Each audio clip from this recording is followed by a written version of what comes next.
Cricket से जुड़ी किसी भी न्यूज़ को पाने के लिए सब्सक्राइब करें हमारे यूट्यूब चैनल को और बेल आइकन पर प्रेस करना मत भूलिएगा।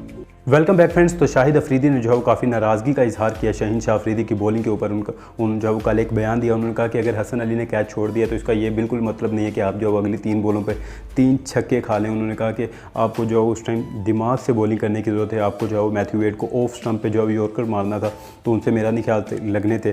सो उन्होंने जो है काफ़ी नाराज़गी का इजहार किया। उन्होंने कहा ये एक हसन अली ने अगर कैच छोड़ दिया तो इसका बिल्कुल ये मतलब नहीं है कि आप 3 छक्के खाएँ। तो मेरा भी ख्याल था कि मैथ्यू वेड का अगर वैगन व्हील आप देखें बैटिंग का, तो उन्होंने एक भी रन जो उन्होंने 41 रन किए हैं पूरी इनिंग्स के अंदर, तो उनका एक भी रन जो है वो ऑफ साइड की तरफ से नहीं आया।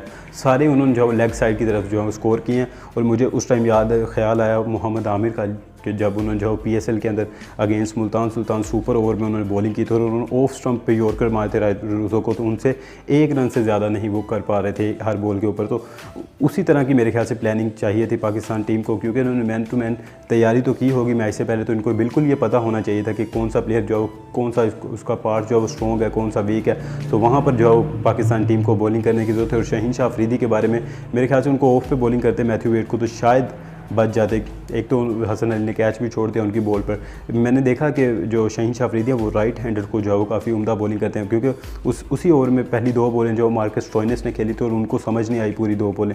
लेकिन जैसे मैथ्यू वेड आए तो उन्होंने जो हसन अली शाहीन शाह अफरीदी के ऊपर अटैक किया और एक कैच छूटा, फिर उन्होंने 3 सिक्सेस लगाए। तो इसी के ऊपर जो शाहिद अफरीदी काफ़ी जो वो नाराज़गी का इजहार किया शाहीन शाह अफरीदी के ऊपर। उन्होंने कहा कि उनको बॉलिंग जो है वो ध्यान से समझ के साथ करनी चाहिए थी, कि अगर एक प्लेयर ने अगर कैच छोड़ दिया तो इसका बिल्कुल ये मतलब नहीं है कि अगली 3 बॉल्स पर जो आप 3 सिक्सेस खा लें बैट्समैन से। और आपको जो उस टाइम दिमाग से बॉलिंग करने की ज़रूरत थी, आपको ऑफ स्टंप पे यॉर्कर करने की ज़रूरत थी। और मेरा नहीं ख्याल था कि वो आगे से मैथ्यू वेड आपको 3 सिक्सेस लगा पाएँ।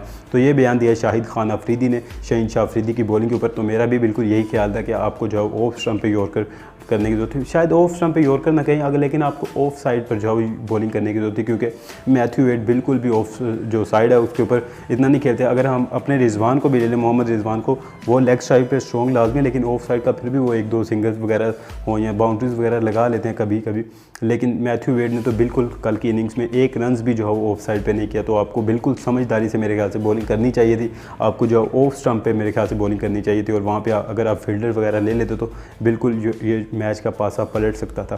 सो शाहिद अफरीदी ने बिल्कुल नाराज़गी का इजहार किया शाहीन शाह अफरीदी की बॉलिंग के ऊपर। उनका कहना था कि अगर हसन अली ने आपकी बॉल पर कैच छोड़ दिया तो इसका बिल्कुल ये मतलब नहीं है कि अगली 3 बॉल पर जो आप 3 सिक्सेस खा लें बैट्समैन से। और आपको जो उस टाइम समझदारी से बॉलिंग करनी चाहिए थी, दिमाग के साथ जो बॉलिंग करनी चाहिए थी। आपको ऑफ स्टंप पे यॉर्कर करने की ज़रूरत थी, लेकिन आपने नहीं की।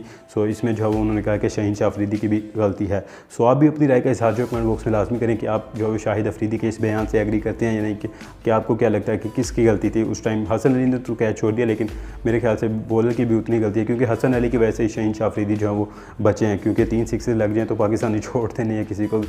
सो आप भी अपनी राय के इजहार जो कमेंट बॉक्स में लाजमी टाइप कर बताएं। सो आई होप कि आपको वीडियो अच्छी लगी। अगर वीडियो अच्छी लगी तो वीडियो को लाइक और चैनल को सब्सक्राइब करना मत भूलिएगा। तो आपसे नेक्स्ट टाइम, तब तक के लिए अल्लाह हाफ़िज़।